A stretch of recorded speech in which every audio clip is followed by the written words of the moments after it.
I never thought the worst day of my life would start like this. My phone kept ringing somewhere in the living room, but I couldn't move. I was sitting on the cold bathroom tiles, tears streaming down my face, trying to muffle the sounds of my breakdown. Outside the locked door, my 4-year-old son Max was calling for me. "Papa? Papa? Are you okay?" His small voice cracked something inside my chest. I pressed my palms against my eyes, desperate to stop crying, but the tears wouldn't listen. This morning had been a disaster.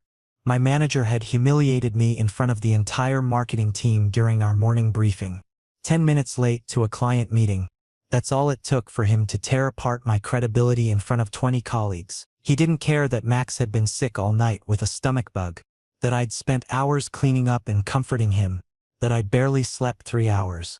Nobody cared about the reality of being a single father struggling to balance everything alone. I heard Max's footsteps padding away from the bathroom door, and for a moment I felt relief mixed with guilt. He shouldn't have to see me like this. I splashed cold water on my face and stared at my reflection. Red-rimmed eyes, exhausted features, the face of someone barely holding it together. When I finally opened the bathroom door, Max was sitting on the living room floor with my phone in his tiny hands. My heart stopped. "Max, baby, what are you doing with Papa's phone?" I tried to keep my voice calm, but panic was rising in my throat. He looked up at me with those big hazel eyes that always melted my heart, completely innocent. "Papa was sad. I told Uncle." "Uncle? What uncle?" I didn't have any brothers, and Max knew that. I rushed over and gently took the phone from his hands, my fingers trembling as I unlocked the screen. The messaging app was open. My blood ran cold when I saw the name at the top. William Gray, the CEO, the man who ran our entire company from the 45th floor, someone I'd only glimpsed twice in my 3 years working here, both times from across a crowded conference room during quarterly all-hands meetings. And Max had sent him a message, 3 simple words that now glowed on my screen like a neon sign of humiliation. "Papa cry bathroom." I stared at those words, frozen in disbelief. This couldn't be happening. William Gray was a legend in New York's business world, known for his sharp mind and even sharper business tactics. People were intimidated just standing in the same building as him, and now he knew that one of his junior employees, someone so low on the corporate ladder that he probably didn't even know my name, was crying in his bathroom like a child. "Max, sweetheart, how did you unlock my phone?" My voice came out strained. He smiled proudly, completely unaware of the catastrophe he'd created. "I watched you, Papa. Your birthday numbers." Of course, I'd used his birthday as my passcode. I wanted to delete the message immediately, but then a notification popped up. William Gray was typing. My hands started shaking so badly I almost dropped the phone. His reply came through. Just 2 words. "Send address." Direct. Commanding. No question mark. No explanation. Just an order. I couldn't breathe. Why would the CEO want my address? Was he going to fire me personally? Send security to escort me out? My mind raced through increasingly awful scenarios. "Did you send him our address too?" I asked Max, though I already dreaded the answer. He nodded enthusiastically. "Yes, Papa. Uncle will help us." I sank onto the couch, phone clutched in my trembling hands. This was really happening. I was a junior marketing executive who could barely afford rent each month, often paying it late with apologetic calls to my landlord. My son had just texted the CEO of a multi-billion-dollar corporation that his father was having a breakdown in the bathroom. The humiliation was suffocating. I pulled Max onto my lap, needing to feel his small, solid presence.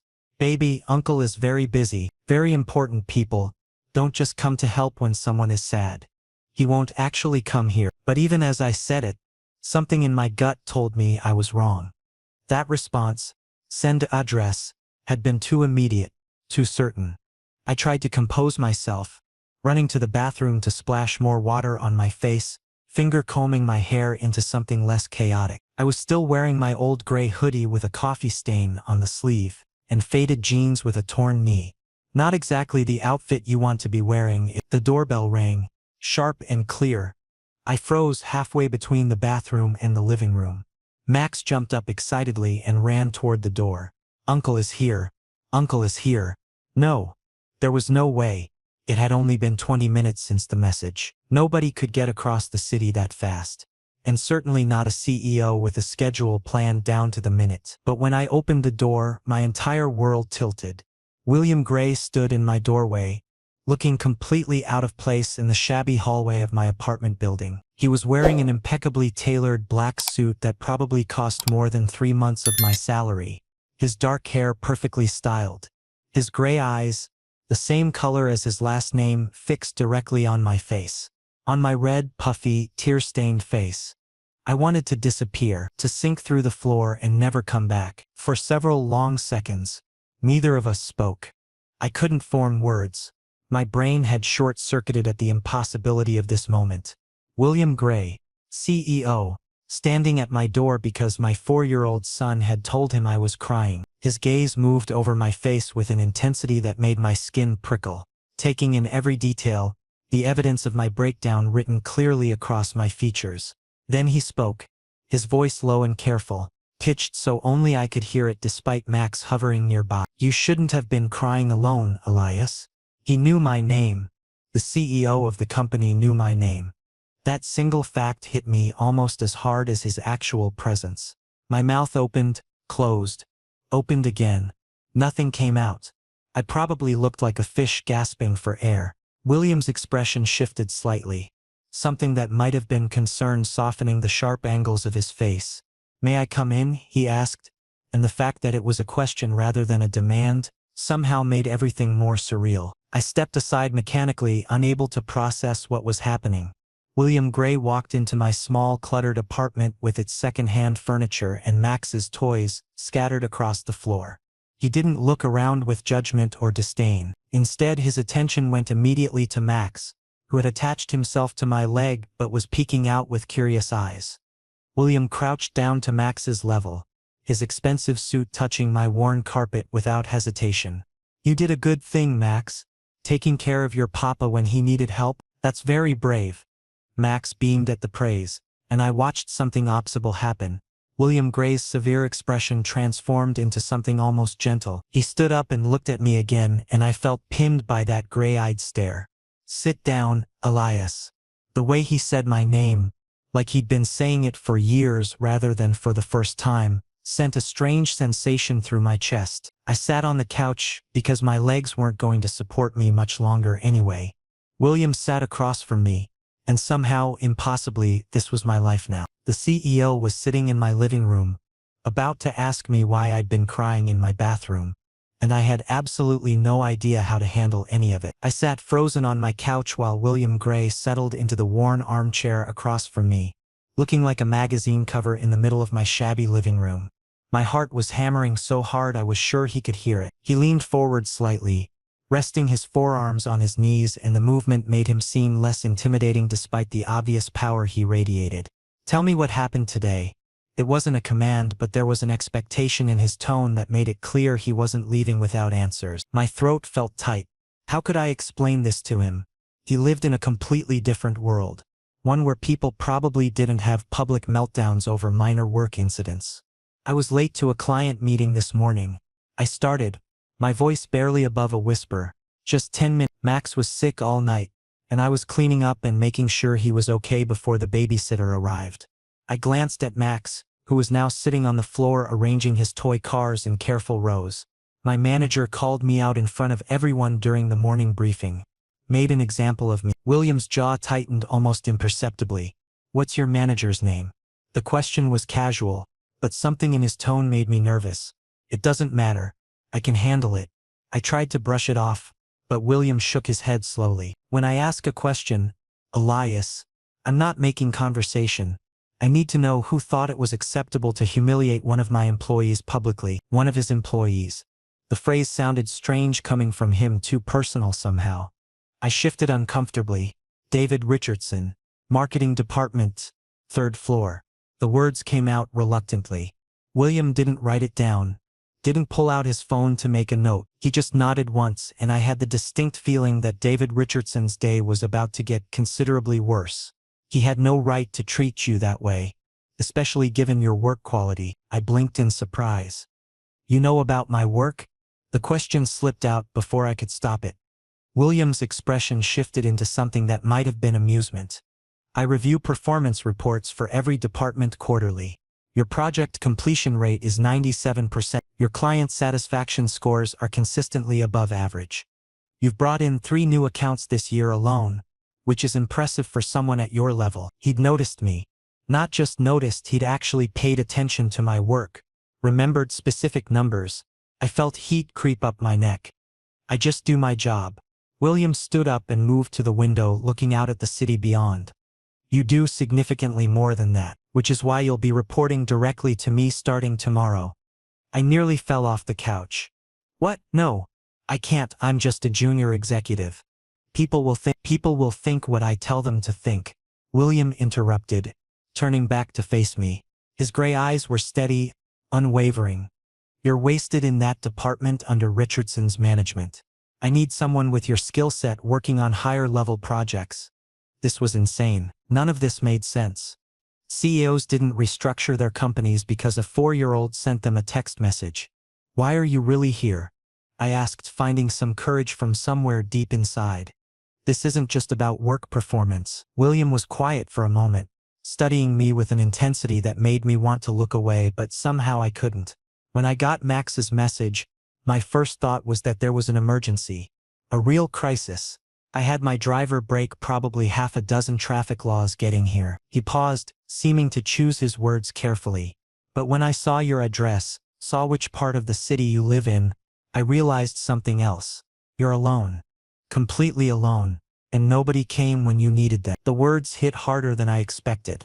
My eyes started burning again, and I blinked rapidly, refusing to break down twice in one day. I'm fine. Max and I, we manage. My voice cracked on the last word. Betraying me. William crossed the room and sat down next to me on the couch this time. Close enough that I could smell his cologne, something expensive and masculine that made my head spin. Where's Max's mother? The question was gentle, but it still felt like a punch to the gut. I took a shaky breath. She left when he was 6 months old. Said motherhood wasn't what she signed up for. Too much responsibility.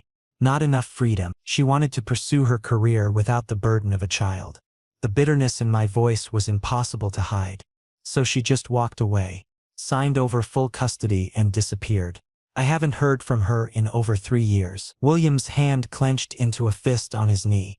She abandoned both of you. It wasn't a question. I nodded, not trusting my voice.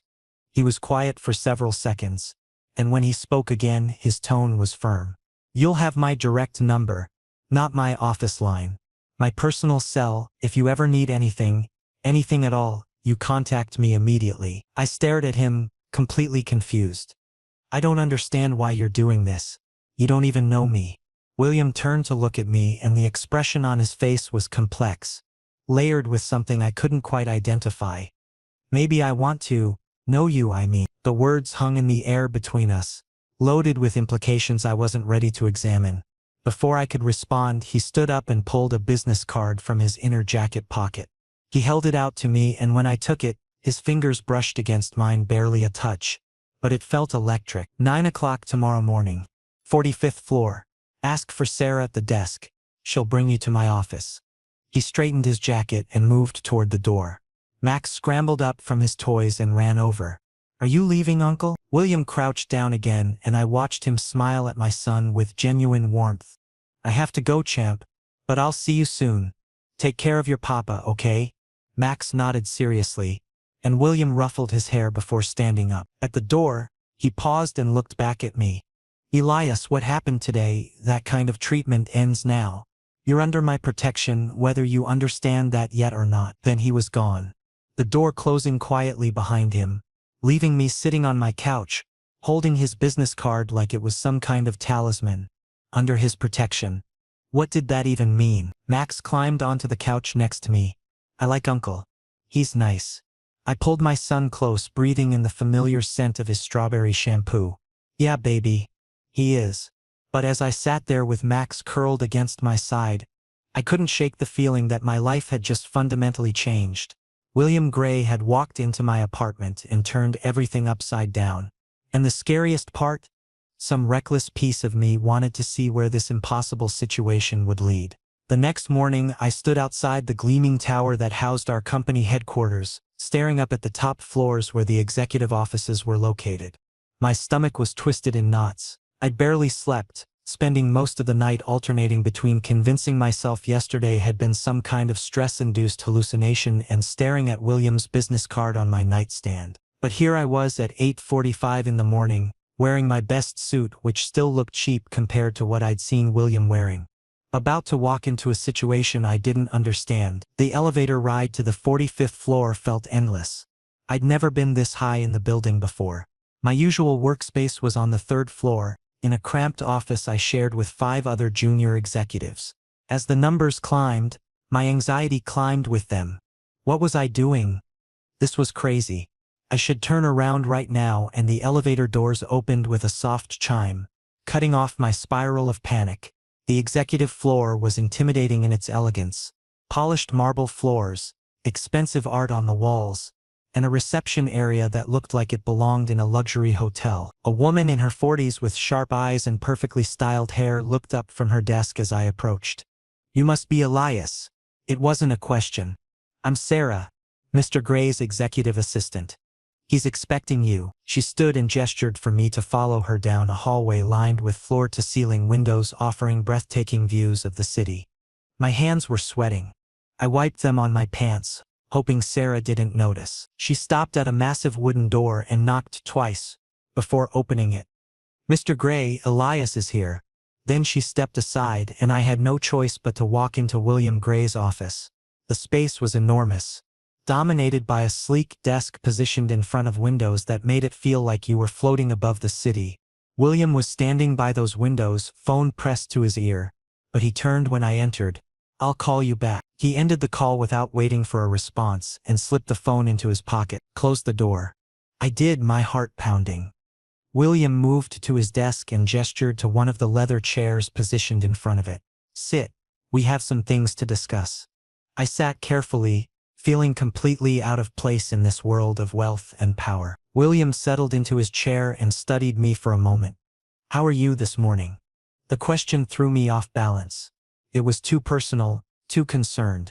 "I'm fine. Thank you for asking." William's expression suggested he didn't believe me, but he didn't push. Instead, he pulled a folder from his desk drawer and opened it. "This is your file. I've been reviewing your work in detail." He turned the folder so I could see it, pages of my project reports, performance reviews, client feedback forms. "Your skills are being wasted in Richardson's department.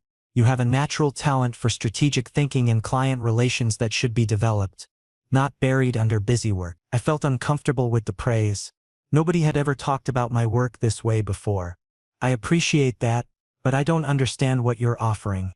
You said I'd report directly to you, but doing what exactly?" William closed the folder and leaned back in his chair, his gray eyes fixed on mine. "I want you on my strategy team. We handle major client pitches, corporate partnerships, expansion planning, the work that shapes the company's direction." My mouth went dry. "That's way above my level. I'm not qualified for something like that." William shook his head slowly. "Your current title doesn't reflect your capabilities. I need people who can think creatively, adapt quickly, and handle high-pressure situations. You've demonstrated all of those qualities." He paused, then added more quietly, "And I need people I can trust. People who haven't been corrupted by corporate politics and ego." There was something in the way he said it that made me look at him more carefully. He was offering me an opportunity that people spent entire careers working toward, and I'd done nothing to earn it except have a breakdown that my son had reported. It didn't make sense. "Can I ask you something honestly?" William nodded. "Why me?" "Really, why?" "Because I don't buy that this is just about recognizing talent." William was quiet for several heartbeats, and I watched something shift in his expression. "When I got Max's message yesterday, I could have sent an assistant, could have had HR call to check on you. But I didn't."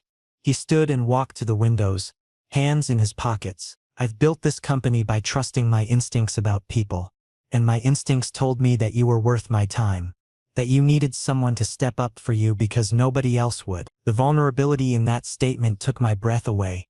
This powerful man was admitting that he'd acted on impulse, on feeling rather than logic. I'm still afraid people will think I don't deserve this, I said quietly. That I'm only here because of yesterday. William turned to face me. Let them think whatever they want. Your work will speak for itself, and anyone who questions your position will have to answer to me directly. Over the next 3 weeks, I discovered that William meant every word.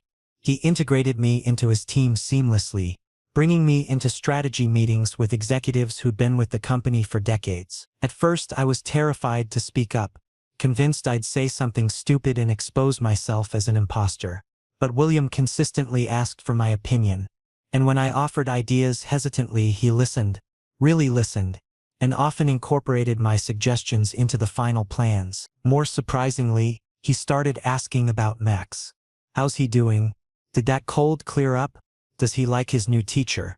These questions came during coffee breaks between meetings, casual moments when the professional mask slipped slightly. I found myself talking about my son with someone who actually seemed interested, and William would share observations that showed he'd been paying attention to details I'd mentioned in passing days earlier. Late one Thursday evening, I was working on a presentation for a potential client meeting the next morning. Most people had left the office hours ago, but I needed to perfect this pitch. I was so focused on the screen that I didn't hear William approach until he spoke. You're still here. I looked up, startled. He was leaning against the doorframe of the small office I'd been assigned, tie loosened and sleeves rolled up.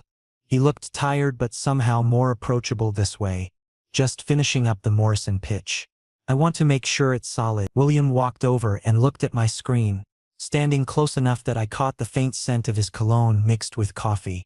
It's already solid. You've been refining it for 2 hours. I didn't realize he'd been tracking my time. How did you? I can see your office from mine. I've been watching you work. The admission should have felt invasive, but instead it sent an unexpected warmth through my chest. You care too much, Elias. That's both your greatest strength and your biggest weakness. I turned to look at him, finding his face closer than I'd expected. Caring too much? William's gray eyes held mine. You push yourself past exhaustion trying to prove you belong here, but you don't need to prove anything to anyone, including me. You've already shown what you're capable of. His voice had dropped lower, more intimate. Come on. I'm driving you home. You need sleep and you need to see Max before he forgets what you look like. The drive through the city at night was different from the tense journey weeks ago. We talked easily now, flowing from work topics to personal ones without jarring transitions. What did you want to be when you were younger? William asked as we waited at a red light. Before all this, the question surprised me. A writer, actually. I loved creating stories, but that's not exactly a practical career choice when you're a single father. William glanced over at me. Maybe not practical, but interesting. Do you still write? I shrugged. Sometimes, late at night when Max is asleep and I can't shut my brain off. We pulled up outside my building and William put the car in park. Can I tell you something? I nodded. I wasn't lying when I said my instincts told me you were worth my time. But it's become more than that. His words hung in the air between us, heavy with unspoken meaning that I wasn't quite ready to acknowledge. The company anniversary celebration was scheduled for the following week at the Grand Plaza Hotel, and I had absolutely no intention of attending. These corporate galas were completely outside my comfort zone, full of networking and small talk that I'd never been good at. I didn't even own appropriate formal wear for such an event. But 2 days before, William appeared at my office doorway holding a folder, though he made no move to hand it over. The anniversary event. You need to be there. His tone left no room for negotiation. I shifted uncomfortably in my chair. I don't think that's really my scene. Those fancy parties with all the executives. He cut me off smoothly. You're part of the executive strategy team now. Clients will expect to meet you. Besides, I need you there. The way he said that last part, quieter and more personal, made my pulse quicken. Against my better judgment, I agreed. The night of the event, I stood in front of my bathroom mirror adjusting the simple navy suit I'd purchased for Max's school functions. It would have to do. When I arrived at the hotel, I was immediately overwhelmed.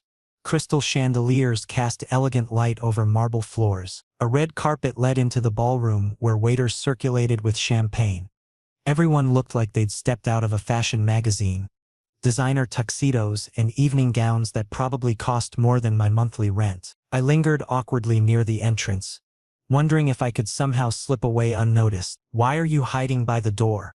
William's voice came from behind me, and I turned to find him in a perfectly tailored black tuxedo, bow tie precisely knotted. He looked devastatingly handsome, and I had to remind myself to breathe. He touched my shoulder lightly, a gesture that felt both casual and intimate. "Come inside. Stop looking like you're planning an escape route." I managed a weak smile. "This really isn't my world. I feel completely out of place here." His expression softened with understanding, and he placed his hand on my lower back, gently guiding me toward the ballroom. "Stay close to me. I'll make sure you're fine." The warmth of his palm through my suit jacket sent an unexpected shiver through me. Throughout the evening, William introduced me to what felt like every important person in the room. "This is Elias, my lead strategist. His work on the Morrison account was brilliant." Each introduction came with subtle praise that made me feel valued rather than displayed. What struck me most was how William maintained some form of physical contact throughout the night. A hand on my shoulder when making introductions, fingers briefly touching my elbow when steering me toward the next group, his presence at my back when we stood in conversation circles. It felt protective, possessive even, though I tried not to read too much into it. My heart raced every time he touched me, and I found myself hyper-aware of his proximity, the scent of his cologne, the timbre of his voice when he spoke close to my ear in the crowded room. As the evening wound down and guests began departing, William leaned in and spoke quietly. "Meet me on the terrace. I want to talk to you privately." Curious and nervous, I followed him outside. The terrace was empty, offering a stunning view of the city lights below. A cool breeze made me grateful for my suit jacket. William stood by the railing, and in the dim lighting with his tie loosened and top button undone, he looked more approachable than I'd ever seen him. More human, vulnerable, even. "Is everything okay?" I approached cautiously. He turned to face me, and something in his expression made my breath catch. "I need to ask you something, and I need you to be honest." My heart started pounding. "Of course. What is it?" He seemed to choose his words carefully, which was unusual for someone normally so decisive. "What I've been doing, spending time with you, bringing you into my inner circle of it. Does it feel purely professional to you?" The question stunned me. I opened my mouth, closed it, struggled to find words. "I don't. What are you asking exactly?" William took a step closer, and suddenly the space between us felt charged with tension. "I don't know how to categorize this either, but whenever you're near me, I feel settled in a way I've never experienced. Like everything finally makes sense." His gray eyes held mine with startling intensity. "That's not normal for a professional relationship, is it?" My hands trembled slightly. William Gray, powerful CEO, was essentially confessing feelings for me. "I'm just a single father trying to survive. You're in a completely different stratosphere. We don't make sense." He moved closer still, close enough that I could feel the warmth radiating from him. "You're exactly what I want, Elias." He reached for my hand, his warm fingers wrapping around my cold ones. "I won't pretend to have this figured out, but I know I can't lose you. That terrifies me. But it's the truth." Tears pricked my eyes unexpectedly. Nobody had ever wanted me like this. Completely, complications and all. "It's too complicated," I whispered. "Max is my whole life. My world is chaos and unpredictability. Your reputation could suffer." He lifted his other hand to cup my face, thumb brushing my cheekbone with unexpected gentleness. "I want Max too.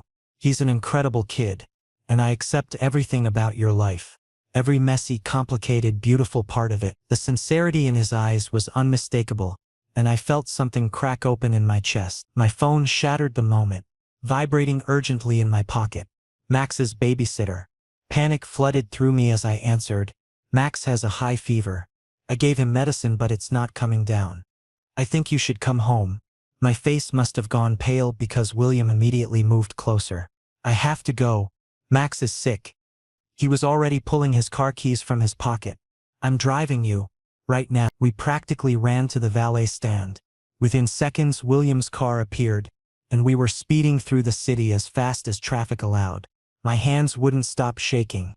William kept one hand on the steering wheel, and reached over to squeeze my hand with the other. He's going to be fine. I promise we'll get there soon and we'll take care of him together. The reassurance in his voice, the certainty in his touch, it grounded me when I felt like falling apart. For the first time in years, I wasn't facing a crisis alone. Someone was there, steady and strong beside me, and that realization was almost as overwhelming as my worry for Max. When we burst through my apartment door, I found Max lying on the couch, looking flushed and miserable. The babysitter stood nearby, wringing her hands anxiously. I've been trying to keep him comfortable, but the fever won't break. I rushed to Max's side, pressing my hand to his forehead. He was burning up. Baby Papa's here now. Everything's going to be okay. My voice shook despite my attempts to sound calm. I fumbled for the thermometer in the first aid kit, 10 trees. My stomach dropped. William had already removed his tuxedo jacket and was rolling up his sleeves with practiced efficiency. Where do you keep the children's fever reducer? His calmness helped anchor me when I felt panic threatening to take over. I pointed toward the kitchen cabinet with trembling hands. Top shelf, but you don't have to. He was already moving, locating the medicine and a glass of water before I could finish my sentence. He returned and sat on the edge of the couch, helping Max sit up with surprising gentleness. Hey there, champ. I need you to take this medicine for me. Can you do that? William's voice was soft, patient. Max looked at him through fever-glazed eyes and nodded weakly. He swallowed the medicine without the usual protests he gave me, and I watched in amazement as William eased him back down and placed a cool, damp cloth on his forehead. The babysitter quietly slipped out, and suddenly it was just the three of us in my small apartment. William checked Max's temperature every hour, gave him small sips of water, and even prepared light broth when Max said his stomach felt empty. I tried to help, but my hands kept shaking. William noticed and gently guided me to sit on the couch. You need to breathe, Elias. Look at me. I met his eyes, and he placed his hands on my shoulders. Panicking won't help him. He needs you calm and present. The logic of his words cut through my anxiety enough that I could take a proper breath. Around 2 in the morning, Max's fever finally dropped to 99 degrees. He'd fallen into a peaceful sleep, his small chest rising and falling steadily. William sank down beside me on the couch, looking exhausted but satisfied. You're so strong, he said quietly, his eyes on Max's sleeping form. Handling all of this alone. Every time he gets sick or scared, I don't know how you do it.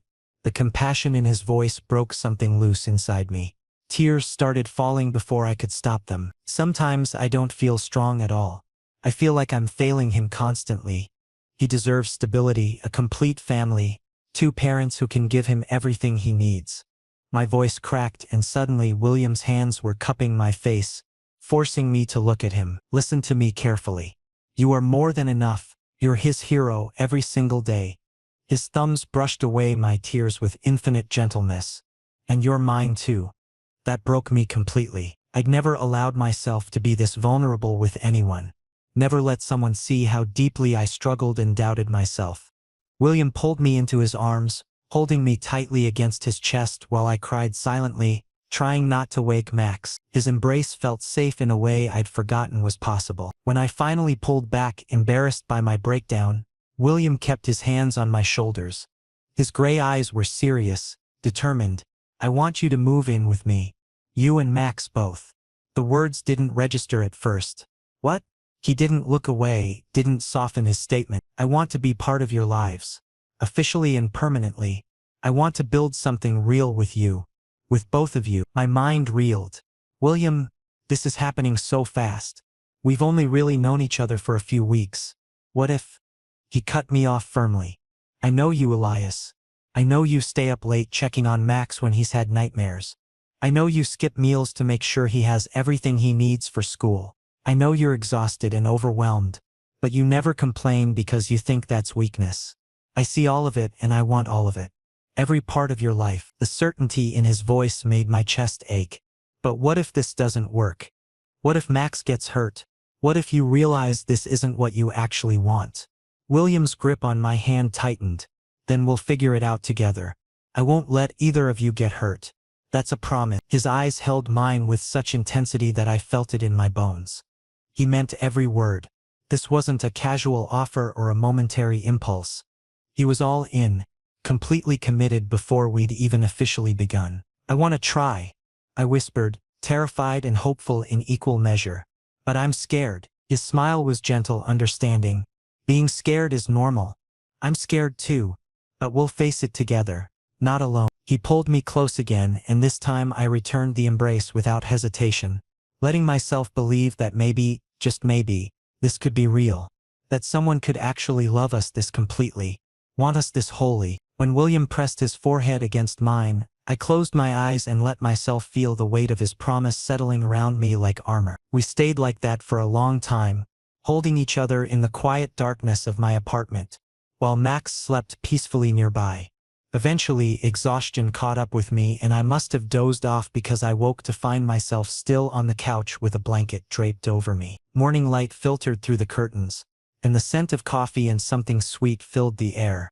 I sat up groggily, disoriented for a moment before remembering everything that had happened. William was in my kitchen making pancakes while Max sat on a stool beside him, chattering happily and looking significantly better than he had hours ago. The domesticity of the scene made my throat tight with emotion. This could be my life, our life, and for the first time in years I let myself hope. Over the following weeks, William seamlessly integrated himself into our daily routine. He showed up for Max's school drop-offs when I had early meetings. He stayed for bedtime stories, doing elaborate character voices that made Max giggle uncontrollably. On weekends he took us to the park where he pushed Max on the swings with inexhaustible patience. I found myself falling deeper with each passing day, watching him interact with my son, seeing the genuine affection that had developed between them, feeling his steadying presence in my previously chaotic life. At work, our professional relationship remained impeccable, though I caught him looking at me during meetings with an expression that made my heart race. He never showed favoritism publicly, but in private moments, a brush of hands when passing documents, a lingering look across the conference table, I felt the connection between us growing stronger. Then came the quarterly board meeting, where everything nearly fell apart. I was presenting a major client acquisition we'd secured together, feeling confident until senior board member Mr. Harrington raised his hand near the end. I need to address something that's been concerning me. His voice cut through the room. This situation with Elias's rapid advancement and his obvious personal connection to our CEO raises serious questions about professionalism and favoritism. The room went silent. Every eye turned to me and I felt my face flush with humiliation.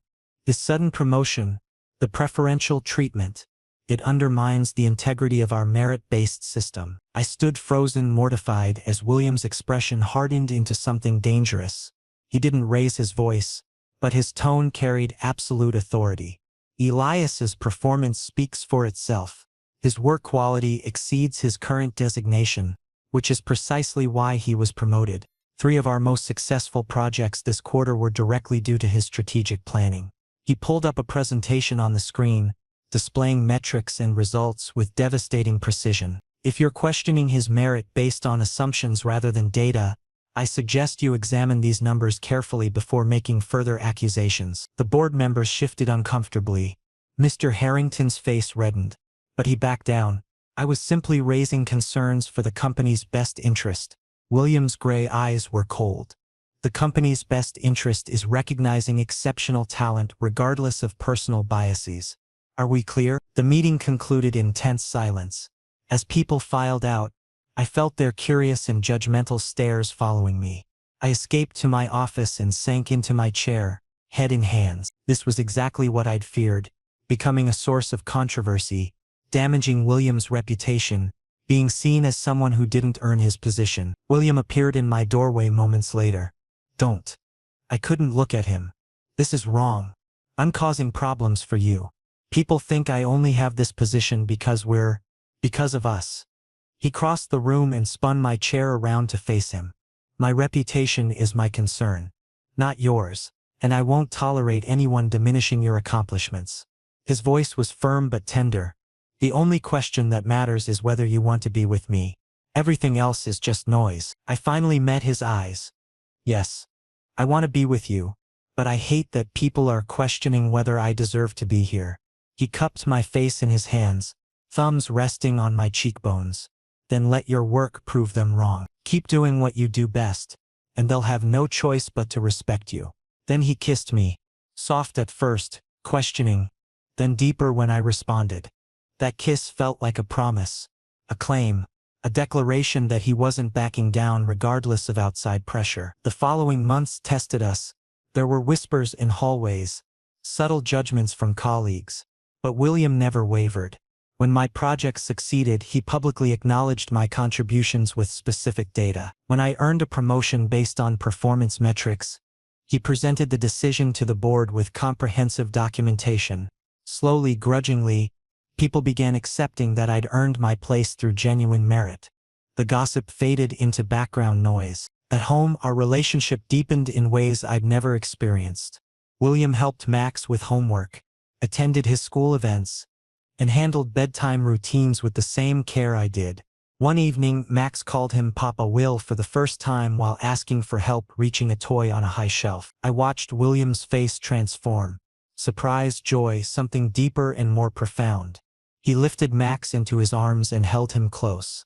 "Yeah, buddy, I'm Papa Will." When he looked at me over Max's head, I saw tears in his eyes that matched my own. Later that night, after Max had fallen asleep between us in bed, William took my hand across our son's sleeping form.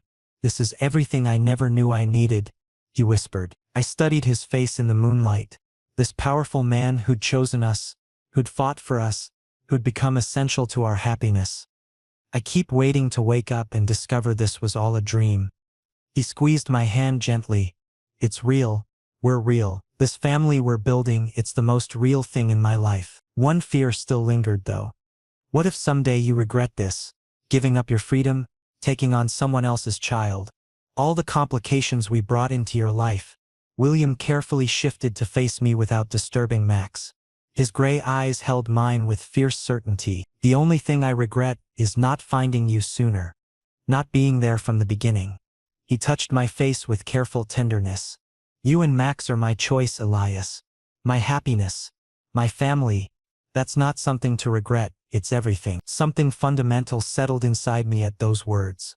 The fear I'd carried for so long that I wasn't enough, that we weren't worth choosing, finally released its grip. I leaned across our sleeping son to kiss William softly. "I love you," I whispered against his lips. His smile was radiant, transforming his usually serious face. "I love you too, both of you, always." Lying there between the two people I loved most in the world, I finally felt complete, safe, home. The family I'd thought we could never have was real, solid, permanent. And for the first time since Max was born, I stopped waiting for everything to fall apart and simply let myself be happy.